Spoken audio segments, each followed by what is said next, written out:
Welcome to the Good Food CFO podcast. I'm your host, Sarah Delavan, joined as always by our producer, Chelsea Steer. Hey, Sarah. So earlier this season, we did an episode on what we called the 3 essential models that you think every founder really should have in place in their food business. And we got some good feedback on that episode. But when we finished recording, I want to ask you what happened after that. Yeah. So basically, immediately after we recorded that episode, I started to notice in my day-to-day work that founders were talking about bringing to my attention the fact that their models weren't matching reality. And obviously, this episode hadn't aired yet, right? And so it just was happening very naturally. In some cases, founders were coming to like office hours, for example, and saying, "Hey, Sarah, I noticed that my labor costs, for example, in my model are not matching reality," and saying sort of like, how could this be happening? And how do we figure, this out? And what are the steps that we take? And then similarly, but a little bit different, one of my clients, with them, I recognized that their model didn't match reality. And I had to bring it to their attention because it can be difficult, especially if you're not managing the finances and the sales and like every single part of your business, to identify when something is sort of getting off track. So right after we recorded that episode, I came to you and I was like, Chelsea, we need to do a follow-up episode that really dives into how to ensure that your model is representing reality, and really, what do you do when it doesn't? So like, how do you recognize that your model isn't representing reality? What steps do you take once you identify that? You know what I mean? And how do you move forward? And so that's what we're talking about today. Yeah, I mean, I remember when we recorded the episode, you calling out, very specifically that when you create these models, they're not something that you make once, you're like, okay, yeah, this works, and then you tuck it away and you never look at it again. Right. So Exactly. I'm really Yep. excited to get into this conversation. I think there's going to be some really good tips here for founders.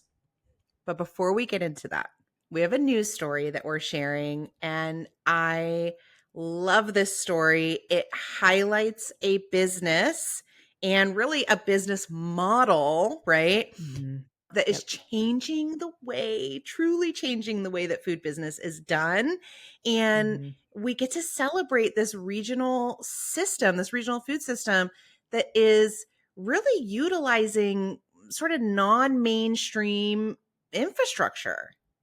Yeah. And the result of that is that the farmers and producers, I'll call them, they get to maintain more of the margin, right? More of the revenue that their product is generating when it goes to that final consumer, which is, something we touched on in the last episode, this idea of different ways of doing business, different forms of infrastructure that work very differently than the national distribution models that we currently have.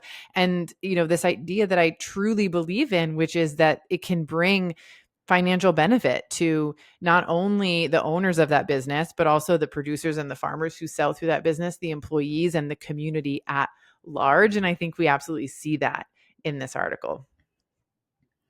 Yeah. And so this article, which came from Civil Eats, and we're going to link to it in the show notes like we always do, One of our faves. it is really telling the story of farm stops, Mm-hmm. right? And specifically, the first one that we really meet in this story is Argus Farm Stop, which was founded by William Brinkerhoff and his partners about 10 years ago. I thought this was really interesting. They started the Farm Stop with only $180,000, Mm-hmm. right? Now, today, they operate 2 different markets with 2 cafes. They employ 65 people. Yep. And they partner with roughly 200 local farms, which, by the way, I don't know if we said this yet. This is in Michigan. Mm-hmm. Okay. So 200 local farms in Michigan, food producers and artisans. And in 2023, the stores made $6.5 million in sales.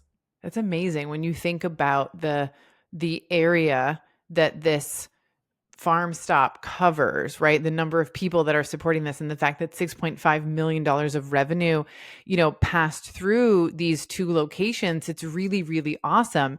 And if you take that number, that 6.5, and you then take into consideration that farmers at these farm stops set their own prices, as do the producers and the artisans, I believe, and they get to keep 70% of the revenue.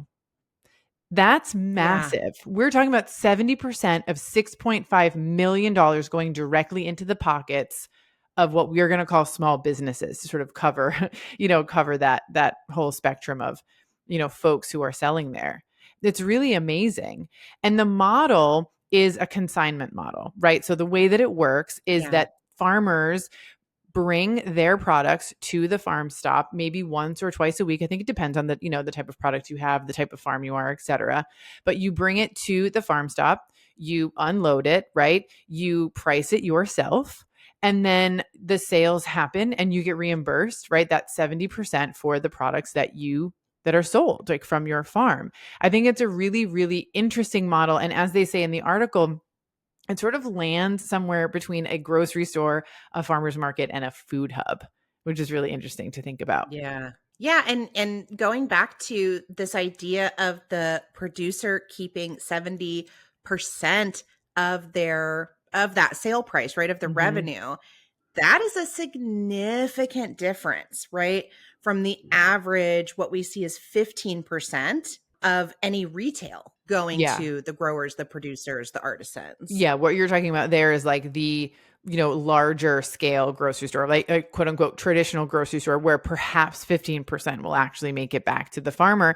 What Kim Bayer, who is the owner of Slow Farm, which is a farm that actually sells their organic produce to Argus, about this percentage difference is that rather than being price takers, which is what you are when you are working within this national distribution or working with really large national grocery chains, you actually get to be the price maker. You are literally able to price your product on the shelf at Argus and at other farm stops, which just does not exist in what I'm going to call, traditional grocery retail.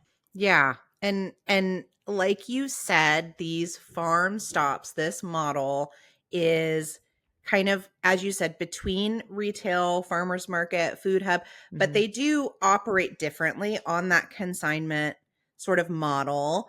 It's something where, like, for example, with a farmer's market, right? It allows the farmer to not have to be Yeah. there in order to sell their product. Yeah. There are limitations, right? To every model is going to have a bit of a limitation, right? So the advantage of being at a farmer's market is you get not even 100% of the revenue, because you still have to pay a percentage to the farmer's market, right? But you may perhaps get to keep more than 70%. You usually do. But you have to be there as the farmer on site, right? Or you have to hire a representative to be there on site. You've got a truck, that's brought your food down. You're spending several hours there. There's a long distance that a lot of farmers have to travel. We talked about that in a prior episode, right? Where it's a lot of Mhm. hard work. It's, if you've got farming to do, it's difficult to be off farm for several hours a day, right? Several days a week. And so the farm stop model really alleviates that kind of pressure and that sort of need to be off farm for such a long time, which I think is a really great step forward in thinking about how we can get locally grown food to more people. Yeah, and Brinkerhoff's actually quoted in the article talking about the struggles of a small farmer. He said that too many small farmers quit because there isn't enough money and it is too hard. And that he says we are trying to change that narrative to make it sustainable economically to be a small farmer. Yeah. If you think back to that news article we talked about in terms of dairy farming and how the number of dairy farms was shrinking, but then the size of dairy farms was growing, right? We see that same thing Yeah. happening in non dairy farms, but the impact of Argus goes beyond putting more money into the hands of farmers, producers, and artisans, it's actually resulting in the acreage of farmland in Washtenaw County, where Argus is located. So you've got this region that is going against the standards, sort of what we are typically seeing across the country. And I think that you can absolutely point to Argus and the work that they are doing as a catalyst for that positive change, which is really thrilling. Yeah, it's exhilarating, and I think though, Sarah, we do have to talk about here because with every change, right, with Mhm. every change maker Yep. comes obstacles that we Yeah. have to learn how to get through, right? And so I think creating this sort of alternative food system comes with its own set of Hmm. obstacles, namely regulatory Yeah. obstacles. Yeah. Can you talk a little bit about that? Yeah, I mean, listen, rules and regulations are in place typically to protect people, right? But one of the sort of unfortunate side effects of that is when you are creating a brand new system, a brand new infrastructure, the sort of old rules will apply to this new system, this new store type, and it can cause some issues. And the article points to an example in 2016 where the Michigan Department of Ag and Rural Development cited Argus for selling eggs from small farms that hadn't processed their eggs in a licensed facility. That is not Mm, allowed outside of farmers markets. So reportedly there was a complaint, and after that complaint, the department actually seized 90 dozen eggs from Argus, which is really sad. I've seen yeah. farm product, animals, get seized for rule breaking such as this, and that food goes to waste. The farmer, right, loses that investment. There's a lot of kind of unfortunate side effects of this. But on the positive side, in the weeks following that seizure of the eggs, the Argus founders actually went to work, started talking with, the local departments and farms and other experts as well as elected officials to find a way for unlicensed farms to sell directly to customers through Argus. And so it seems frustrating to think that you have to create a workaround, but listen, if that's what it takes to achieve your goals, then that's what it takes, right? So now farmers can bring their eggs to Argus and customers can pick their eggs up from Argus, but Argus cannot accept payment.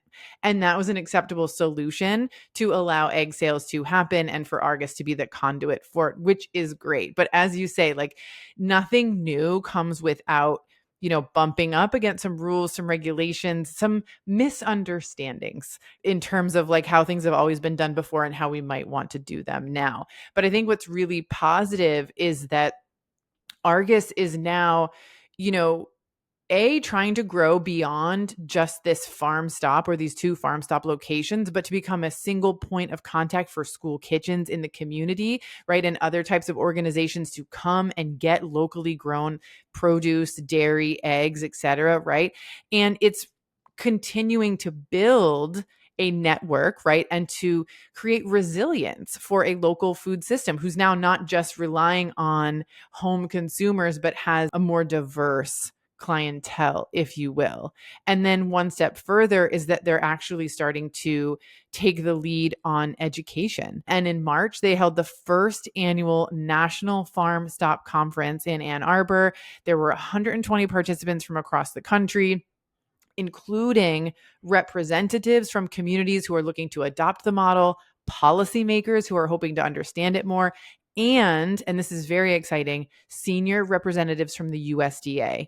And this is big because the USDA needs to understand limitations, needs to understand Yeah. what people in communities like this are trying to do so that they can create support systems for the work, including grant funds. So I find like that tidbit of information that was sort of tucked at the end of the article to be really, really exciting. Yeah, grant funds and education, right? Mm-hmm. Because Yep. anytime you're introducing something new, as we just talked about, you're going to Yeah. run into regulatory issues. Like everything that Argus has learned over the past 10 years, to be able to share that with Yeah. others who want to adopt this sort of model and system Yeah. in their local communities, like that's such a treasure, Yeah. really. Yeah. And honestly, Sarah, it just takes me back to something that you really talked about in our last episode, where we talked about the sale of Siete Foods, Yeah. which was you very explicitly expressed, right, that a change in the food industry needs to happen, Yeah. but that at the same time, there is absolutely in no world that you felt like that should be on the shoulders of food founders. Yeah. But that also we don't have to wait for change in the infrastructure, in the system.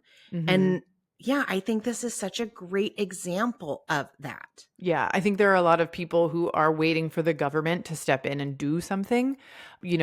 At the time we're recording this, we're waiting to hear on whether the FTC is actually, going to put a stop or if they're effectively putting a stop to the Kroger Albertson merger, and I think if we wait around for the government, we're never going to see the change that we want to see.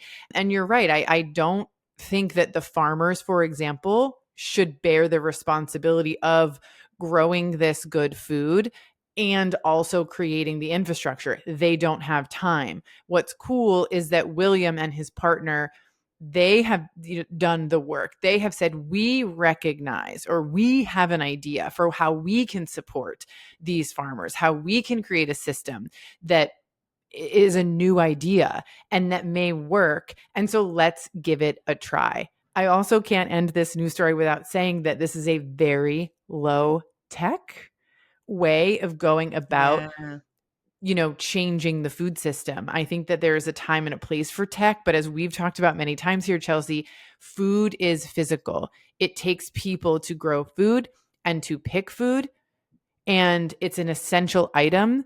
And no matter what, physical movement, human touch is going to be required in this food system.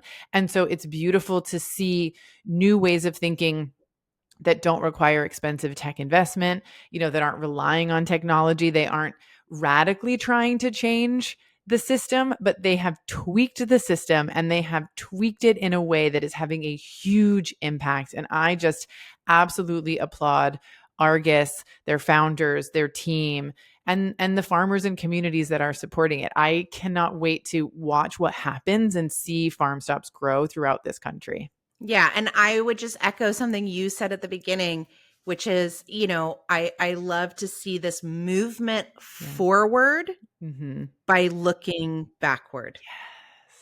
Yes. I love that. Well, Chelsea, I think we should move it forward to the main episode. You think it's time? Yeah, let's get to it. As a good food founder, do you ever feel like your work is done in a silo? Is it difficult to feel confident in your business and financial decisions because you don't have a sounding board? Well, in our weekly CFO office hours, you'll not only get the chance to work shoulder to shoulder with the Good Food CFO herself, Sarah Delavan, but also with a small group of your peers. Together, you can support each other through the work of building a business on your own terms. Passes are available now on our website. Just visit thegoodfoodcfo.com and click on coaching. And now back to the show. So, Sarah, like we talked about in the intro to the episode, after talking about the different financial models that founders should have in place before they launch their business, but if they don't, should get them in place ASAP, you really wanted to talk about something that we didn't get into in that particular episode, which was testing those models. Yeah. It's been interesting. I love it when real life informs what we talk about here on the podcast. And what was happening in the real world with clients and coaching members was that people were either asking the question, why doesn't my model match reality, or why doesn't reality match my model? And then in another instance, I was trying to convince someone essentially Mm. that their model and reality were not the same, and trying to illustrate that for them. And I really felt compelled, as we said in the intro, when I sat down to write an episode on a completely different topic, which we will still cover. It just, what was coming out of my brain and onto the keyboard was this idea of how do we check our models against reality, but even more so, like, why should we be doing that, and what does that actually look like? And Sarah, like as this is coming up for you in these real world situations with clients, I guess I have a couple questions. First of all, what prompted them to ask the questions, like, right, for you to get there? But Mm-hmm. then also, what did you do, or how did you identify that this was the disconnect? It was between the Yeah. model and reality. That's a great question. So I'll start with the founder who recently brought it to my attention, in coaching, and saying like, "Hey, why doesn't my model match reality?" Right? So they had identified, for example, that their labor costs were higher than what they had expected them to be and what they Mm-hmm. had modeled them to be, right? So they had gone through the process of building some of those essential financial models, like your pricing model, where you can see your margins and you get a sense of what your labor cost per unit should be, right? They built a break even model. They had those things. They had a cash flow model. It was something that we had worked through together, previously.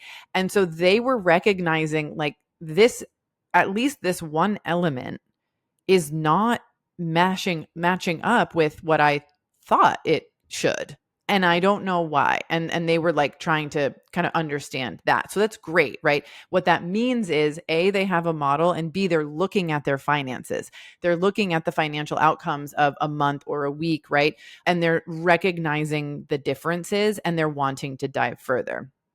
In the other instance where I was wanting to sort of say, "Hey, client, your model is not matching reality," that was happening as a result of cash flow just never really getting to the point where it should have, based on the Mm-hmm. model, right? Like, there's this model that when we look at it, it makes perfect sense, but there's something going on in the real world where we're not seeing the results of what the model says we should be.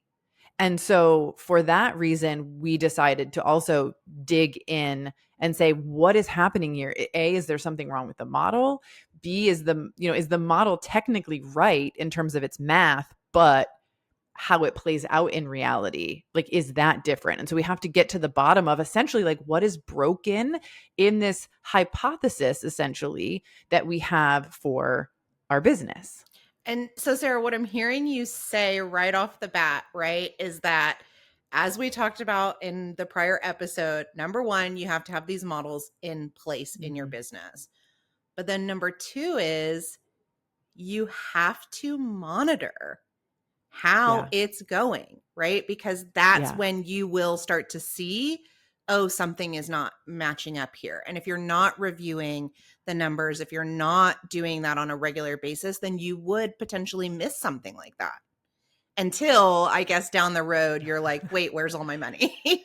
Yeah, that's absolutely right. Like in both of these instances where, founder is saying, "Hey, my reality is not matching my model." And when I'm going to a founder and saying, "Hey, I think there might be something wrong with the model because reality isn't matching up," right? It's because something got off track. It's because we recognize that labor, is higher than what had been modeled. It's because we recognize that, like, hey, we thought that cash flow was going to be really positive and it is not.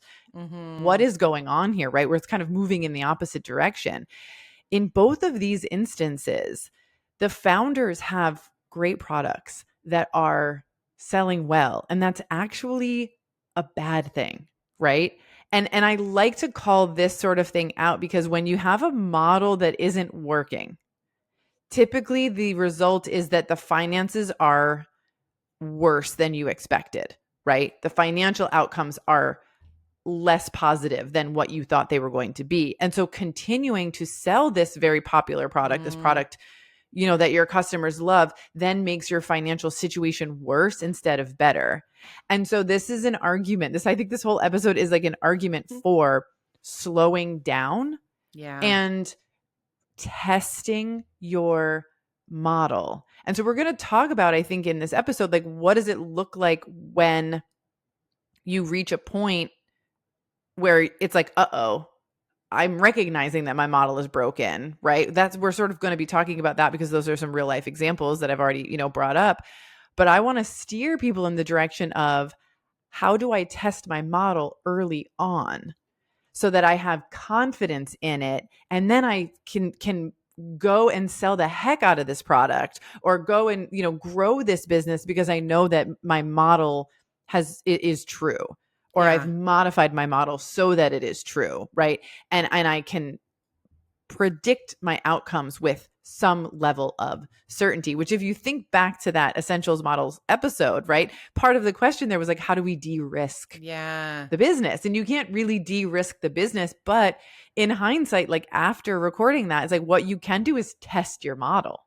Yeah. It's the closest you're going to get.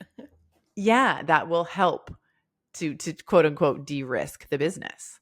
Okay, so I'm ready to dive in. Like, where do we start?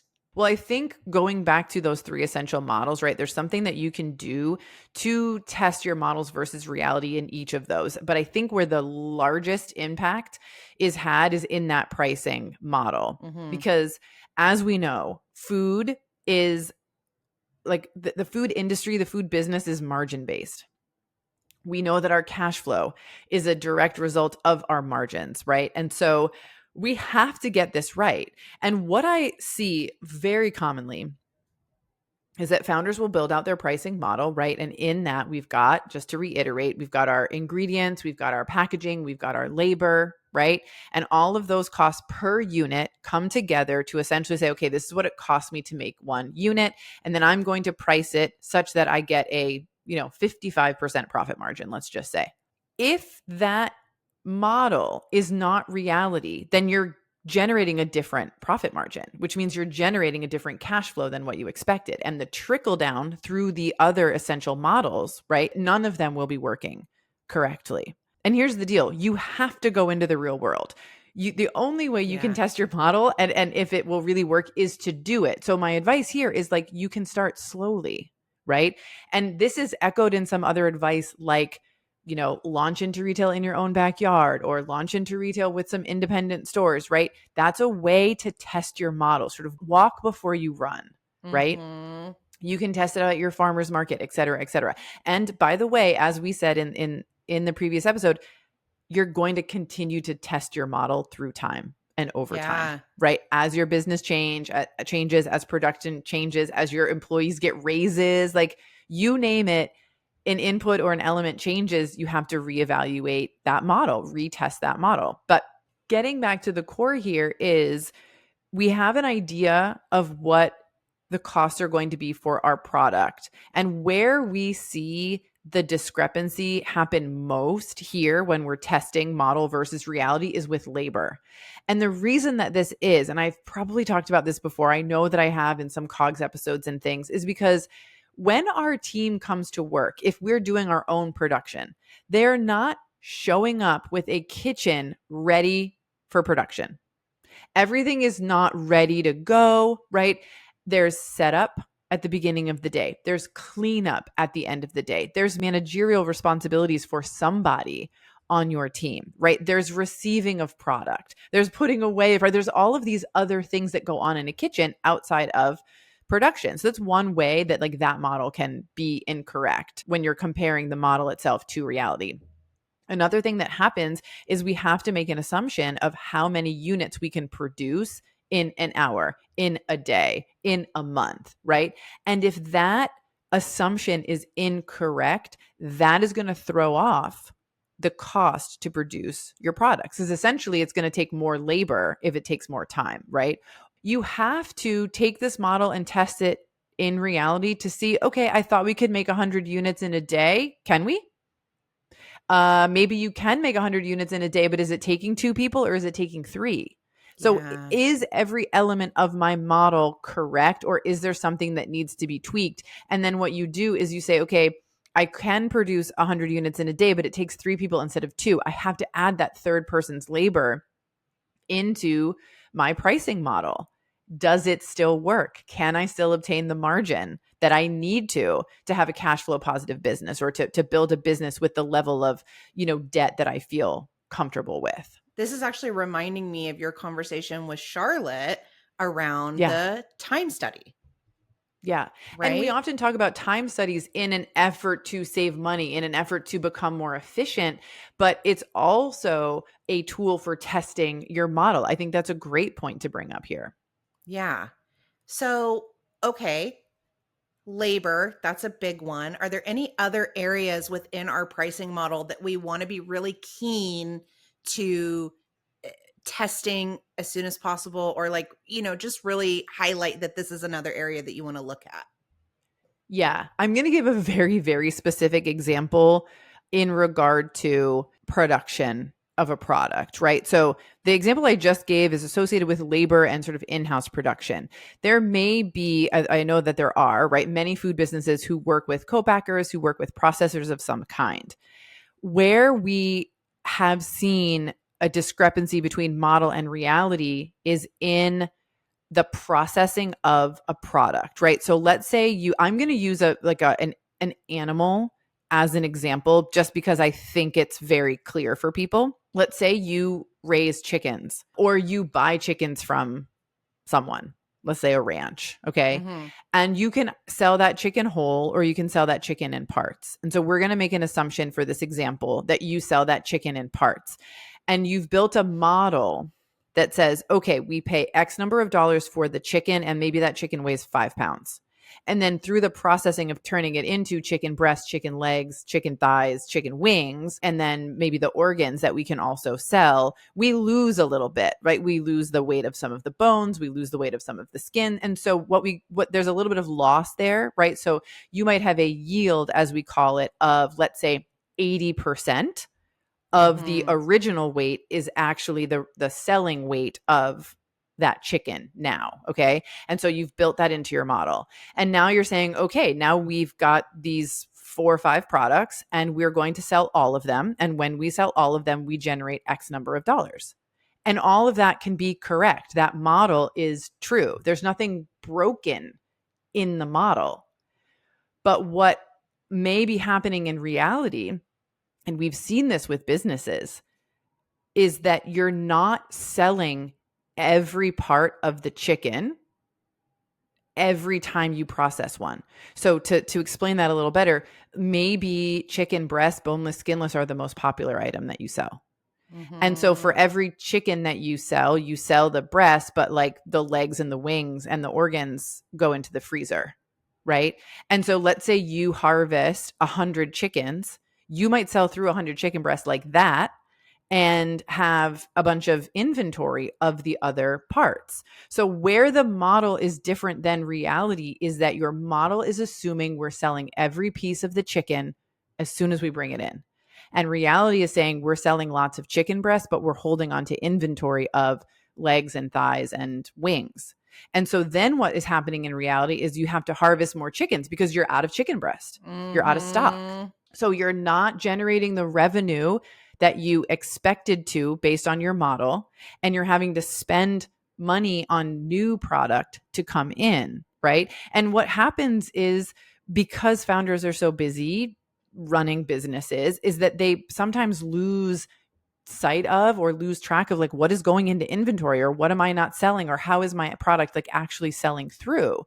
And so that is not an error in the model, in that you like calculated the labor needs wrong, or that you calculated the yield on the chicken wrong. It's simply that the assumption that the model made is not how customers are actually buying. And the awareness of that is really important, because then you can start to make decisions and change some things, hopefully in an effort to start selling more of that product that was going into inventory, so that you are generating the revenue that you thought you were all along. And so that's my other question that I have is, like, first I heard you say, you can look at it and maybe think about how can you sell those other pieces. Is there also something that you can do around changing the model to speak better to what is actually happening? Yes, that's a great question. So, what I would recommend specifically in this case is like, okay, keep that model, right? But now let's build, I'll make this real world again. So, in the real life example of working with a client where we were recognizing that cash flow was not happening the way that the model was suggesting, we essentially broke apart the model. And it wasn't chickens, but I'm going to continue on this example. We broke apart the model and said, okay, what were our actual sales here? Mm-hmm. Right? The actual sales in this month, for example, were X number of dollars.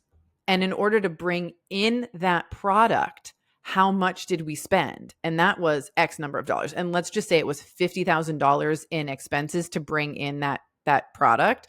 And then it was $40,000 of income of sales, right? And so when we kind of step away from the model, kind of break it apart and say, okay, I see what your model is saying, and I don't know why it's broken. I don't know why it's not working. But what I do know is that reality shows us that we just spent $50,000 and we only got $40,000 worth of revenue. Why? What's Mm-hmm. going on? So then what happened, real world example, is that we asked other people in the company, this model is broken. We don't specifically know what's happening other than to say that we're losing money, it appears, on this product. So when you dig a little deeper, what we discovered was, oh, the legs, the thighs, the organs, many of them are landing in inventory. And so if we look at, okay, that $50,000 purchase, we sold $40,000 worth of product and a bunch went into inventory. When we calculate the value of that inventory, it's another $40,000 to $50,000. Yeah. And then you go, oh, that's where the rest of the money that my model said I was supposed to be bringing in is going. It's sitting in inventory. It's in the Mm-hmm. freezer, right? In the case of if we have a chicken. And what was interesting was the founder had said, well, great, my model's not broken. And I said, well, your model is not broken, but your model is making an assumption that is not reality. And so we need to look at reality and go, okay, if for every $50,000 we spend, we know we can generate $40,000 on this product. But Mm-hmm. how do we get the remaining $50,000 in inventory? How do we turn that into revenue? And this is a huge eye-opening aha moment for a founder when they go, oh my God, like, yes. And we need to prioritize getting stuff out of inventory so that we have money. And then conversations and decisions can be made, right? Where you can, in this case, get your cash flow back to where you thought it was going to be and sort of modify the model, restructure things, right? Maybe you're selling chickens as whole chickens instead, right? And maybe you're incentivizing people to do that. The possibilities are sort of endless from there. But Yeah. I think, to kind of summarize the answer to your question after a very long response is like, tear apart the model or just look at reality and put aside the model for a minute and go, okay, but what's my actual dollars and cents here? Yeah. And I can imagine that that would be really hard for a founder in the sense that you've spent all this time, we Yeah. get attached to things, right? You've put so much Yeah. work into building out this model. There's probably some pride in that. And then Of when it's course. not Yep. working, it's got to be something else, right? I can't, it can't be my model. Yeah. And that's such a good point too to bring up is like sometimes, and I'm sure that I'm guilty of this as well, is like the model says this. The Mm-hmm. model says this. That's how it should be working. And it's like, I have so much compassion and empathy for that founder in that instance because it's like, I hear you. I hear you. I believe you. I cannot find an error in your math, but something is broken. So I need you to look away. I need you to forget about that model for a minute and look at reality and sort of do whatever learning needs to be done there so that we can fix this and that we can make it better. But I think you've hit on something which is very true, which is it can be really hard to get a founder to let go of the model. Yeah. And another aha moment that I actually had, Sarah, in this conversation is that, I said a minute ago, how can you actually change the model or fix the model like to more match reality.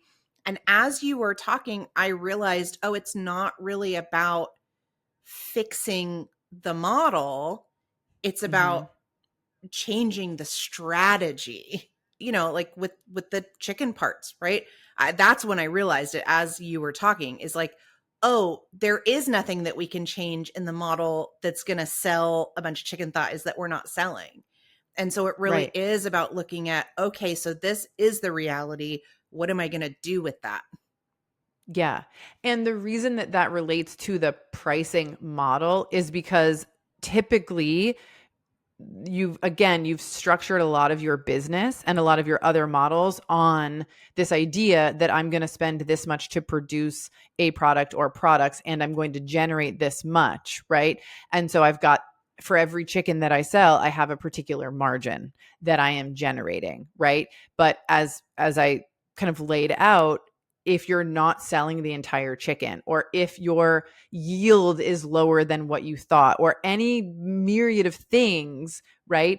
Then the outcomes are different. Your margins are different. Your cash flow is different. And it's rooted in the model that starts it all off, which is that like product cost and pricing model, right? Yeah. And that's going to trickle throughout the business. Exactly. Yeah. Yeah. So I think that's some really good things to think through as you are looking at your pricing model. But in our original episode, we also talked about a couple other models, right? And the next Mhm. one that we talked about was the break even point model. Yeah. And I'm curious, how would you go about testing that? I mean, most simply is if you're generating the revenue that you thought was going to produce a break even number on your P&L and it's not, that's Yeah. a sign that something is not working right. So it could be because of some of the issues we talked about that can relate back to the pricing model and to the margin, or it could be that you are spending more in your operating costs, let's say, than you had anticipated. And as a result, your break even point is higher than you had expected. So when that's happening, right? So when you're like, wait a second, I'm hitting $150,000 a month in revenue and I should be breaking even here, and you're not, that's a key, like that's an orange flag, as I like to sometimes say, to go and look at, okay, what was my projection and what is actually happening. So step number one, if I was going to kind of lay out like what do you do in this scenario, I would look at your expenses. I would say, okay, Yeah. what did I think I was going to spend on subscriptions? What did I think I was going to spend on operating labor as opposed to my production labor? Is my rent in line, or my insurance is higher? Like, where is there a specific discrepancy in spending? Maybe there isn't one. And then that's going to push you back up to that pricing model, right? And doing a deep dive there. If there is a discrepancy in your spending, the next step would be to ask yourself, is this a one time thing? Like, is that an anomaly? Because I had to pay for repairs that I wasn't expecting, or, Mm, just something random and one off? Or is this an increased expense that is going to carry forward month over month over month? And in that case, you have to adjust your model and redetermine your break even point. yeah. And so this is taking me back to, again, it's like I kind of have to shake myself out of it, or my brain, of like, when we say test your model, it doesn't just mean, oh, it's Friday, we're going to test the model today. It means you're literally looking at this month over month as you work through to that break even point. You're following up, you're checking line by line, right? Like you're doing that work of reviewing the model versus the actual on a regular Yeah. basis. And if you have a bookkeeper, someone who keeps your books, if your books are structured in a way that's very helpful to you, your models should mirror the layout of your P&L, for example, right? So it Mhm. can be very easy for you to just kind of go line by line to see, is everything matching up the way it's supposed to be? I'm a very, I think, kind of like tactile person. I take notes when I'm listening because that's how it like sinks into my brain. If I'm analyzing budget versus actual, I'm typing the actual numbers in right next to my like forecast or budget so I can actually absorb where are we off, or where are we, you know what I mean, overspending or underspending, things like that. So Yeah. do it the way it works for you, but know that it doesn't have to take a lot of time to do it. Yeah. You know what I mean? It literally can be 30 minutes. I will say this is something I am familiar with from my experience managing a retail business, like a food Yeah. service retail business. When we looked at our P&L, now granted, I didn't have everything on my P&L, right? Because I worked for a corporation. So it Right. didn't look exactly the same, but a tactic that I learned early on and that I used throughout my tenure is to break our P&L into 4 sections. Mhm. So top line revenue, COGS, and Yep. gross profit, right? And then our operating expenses, and then at the bottom line, essentially, right? Right. That Yeah. contribution profit. And Yeah. each of those 4 sections had a goal listed, right? So you had Yep. your revenue goal. And then once you got down to gross profit, the goal was your gross profit to be 75% of your revenue. And then once you hit your, we called it controllable contribution, right? After Mhm. your operating expenses, that goal was 50% of that top line revenue. And then what was the total profit percentage goal of, and it made it very easy instead of being able to go line by line by line by line to just go, am I Yeah. hitting these targets? And if I'm Yeah. not, I know where I need to look. That's great advice for breaking that down. I so appreciate that, because it can be overwhelming, especially if you're someone who hasn't been doing this work before, you know, for a while. And Mm-hmm. if you're totally new to it, I think it's great advice to go, did I hit my revenue goal? Yes or no? Mm-hmm. What were my cogs, you know, in line with what I expected them to be or what I need them to be? Yes or no? And then you can dig in from there. I love that advice. Yeah. So this is all talking about our getting to that break even point. But from there, right, then we're Mhm. really starting to look at our cash flow and then potentially our growth plan. And Yeah. when it comes to that cash flow model, what is really going to, like, what's the difference here between the break even and the cash flow when it comes to Yeah. like testing those models? Well, when we talk about break even, we're looking at, and this is like, you know, we'll kind of call back to that previous episode, but if you're not really solid on this, I would recommend going back and listening to it. But that break even is sort of representative of like a P&L for many businesses, where we're looking at the cost to produce the number of products you actually sold, right? And your operating expenses for a given time frame. And we're trying to see what that break even is. A cash flow model is literally projecting the cash we expect to have on hand at given points in time in the future. So, this is a model that's actually going to be evolving over time. And the Mm-hmm. way that we verify whether or not this model is matching up with reality is essentially we've projected our cash balance far into the future. And every week or every month that we come into check on this and review the cash flow, we're going to see how far off the cash balance is from what we projected, right? So if my actual cash balance is $25,000 lower than I expected it to be, similar to what you just said about how you check your P&L, you check that top line number, like you, and if it's that far off, you know something went differently than planned. And then you dig Mm-hmm. into what went differently than planned.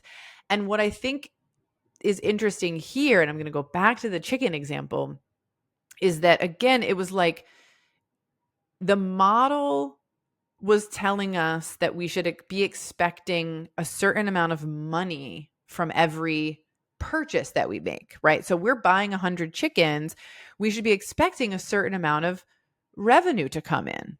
And based on those revenue projections, we would have a certain amount of cash in the bank in like each month, right? We actually look at it weekly. But we didn't. We were always running low. And I know from my experience that if we're running low on cash, there's two things that are like likely happening, right? One, we're overspending on things we hadn't predicted that we would be spending on, or two, our margins are not what we think they are, Mm-hmm. right? And so this is the real life example of, we had a model that, as far as we knew, was working. We had actuals versus projections that, like, in terms of our break even point, that weren't really far off. And so we actually weren't getting a lot of information from that either. And it was the cash flow itself, the cash flow model, where it was like, hold on a second. We had one of our top priorities to have a cash runway of, 3, 4, 5, 6 weeks based on these purchases and sales. And we don't. We're running like week to week here. What's going on? And that's what really drove this questioning of, where is this broken? And it gets a little complicated if you have more than one sales channel, if you have more than one product. Because here's what I also want to share here, right? Is Yeah. that this particular example that I'm sort of like ambiguously talking about, in reality, there was an issue with one model surrounding one sales channel and one like set of products very specifically, Mm. that was having a huge impact on the entire business, right? So it was that, because we didn't test every single model independently when we launched the product, we then were on a hunt for what is causing this issue. And that's another thing that you're really making clear to me right now as we talk this through, is that yeah, you do have these different models, and these different models represent almost like points in time, right? Mm-hmm. In the cycle of a product, right? So that first pricing model is like the creation of the product. And I mean, yes, the sale of the product too, but then the break Yeah. even is, we're adding, it's like one product, then the break even, Yep. where it's a set of products. And then the Yep. cash flow is like the set of products in relation to the business, right? Yeah. And Yeah. I can see how, if something's broken in that pricing model and you didn't test it, yeah, you might not notice that right away because it might be very granular. And then you get Mm-hmm. to the break even point, and again, it might be a little bit off, but you're like, oh, it doesn't seem like it's a, and that you don't really notice that it's actually a problem until you're looking at the volume on a cash flow Yeah. model, Yeah. right? Yeah. And then that has to lead you all the way back to the pricing. So you're just making me realize, like, yes, we need to test at every point. We need to really get clear on how all of these things, impact the next. Yes. Like, going back to the chicken story, there was a beautiful model, but the model was not tested. Hindsight is 2020, right? So let's talk about what we could have done there. What we could have done there is said, okay, here's the model. Here's our first 100 chickens that we're bringing in. Did we generate the amount of revenue from the sales that we thought we were going to? Did we sell through all the product that we expected to? That's can be as simple as what testing the model against reality is, right? Yeah. It could be, okay, we have this pricing model, and it says it's going to take 2 people and it's going to take 1 day and we're going to produce 100 units. And so based on that model, our total spend should be X number of dollars on labor and X number of dollars on product, right? And we run the production and we go, does it match or does it Mm-hmm. not? And if it doesn't match, we dig in and go, what's the difference, right? Mm-hmm. It is so common for us as people and founders to go, okay, we've got the model. Now let's go. Let's go Mm-hmm. big. And I love that energy, but I say slow down. I say try to replicate reality, right? Like, even if it's not the full scale thing, like, how can you test your theory in the most real world way, right? Before you move forward. And then as your business changes, continue to test, right, your theory in the real world. And it doesn't mean you wait to launch your business. It means you launch your business a little and then Yeah. you go from there. You know what I mean? It's like, you don't have to be big tomorrow. What I want for people is to be financially solid, financially successful. And when we get 3 years into a business, 2 years into a business, and then we're discovering, hey, this isn't working how I thought it was going to, it's later than it needs to be to do the investigating. And I think part of the reason that we do that is because there's also these myths surrounding business and food business in particular, where it says, well, you're not going to make money until you're number five. You're not going to make money until you Yeah. sell the business to someone else. So when we're believing, we're infiltrated with these ideas of like, oh, well, I'm not supposed to be making money now. Then we go, so I just need to sell more. I just need to work harder. I just need to get through Not it. exactly. And that's not necessarily the truth. And so I want to encourage people to test their models. And I think this is also a great way to talk about like coaching and consulting, but particularly I think coaching works really well for founders in this way, where you can say a couple of things. You can say something like, "Hey Sarah, will you check this model for me?" So the one example I've also sort of been talking about today, where a founder came to coaching and was like, "I know that my model and reality don't match," right? Her questions for me were, can you help me figure out what it is that isn't lining up? And then can you help me figure out how I change reality to better match my model, right? Because it's kind of Mm-hmm. like, I need reality to match my model for this business to work. Yeah. So, can you help me to do that? And I think, as you pointed out, we can get so attached to a model that it can be hard to see what's like maybe broken in it, or your model may be exact. You may know that you need to make reality mimic that model, but that's going to involve some tough conversations. That might Mm-hmm. involve you coaching your team to be more efficient. That might involve letting someone go from your team. These are all very real founder and CEO things that you may have to deal with. And so having a coach, having a group of people that you can go to say, help me work through this, can be immensely helpful. It's just that second set of eyes to look at things and go, oh, I can see what's broken here. And Yeah. and let's be honest, like oftentimes the founder will know what's broken and just need some confirmation. And Mm-hmm. like, especially if there's a difficult conversation on the other side of coming to terms with why reality and the model don't match, it's like you really want to be sure that Yeah. this difficult conversation you're going to have, this difficult change that you need to make in your business, is the right one. You know what I mean? And that it actually needs to be done. And I'm realizing as I'm listening to you talk about this, like, especially in a place like office hours, like, yes, they're going to get that coaching from you, right? And have that like confirmation that you're talking about. But in the preparation to maybe have some of those difficult conversations, what a blessing to have other founders to like bounce that off of. Yeah. And likewise, if you have a partner in your business, and I always recommend that like sort of one person, the division of responsibilities, Mhm. is good to have, because then when you bring a financial model to someone, they're internally they can question you and kind of challenge you. And I would encourage founders to take their models to someone to challenge them. Test yourself, practice explaining why this model makes sense. And that is scary and that can be hard, but it's a way to practice and it's a way to really understand in the model building process if you've got any errors in there. I do that with you, Chelsea. Yeah. Like Yeah. sometimes when I'm building a model, right? I'm like, Chelsea, I need you to look at this model with me, and I talk through it, and make sure that it's working properly and that it's representative, because it's a lot of information that's going into a model. And then check the data, right? And challenge yourself. Was I right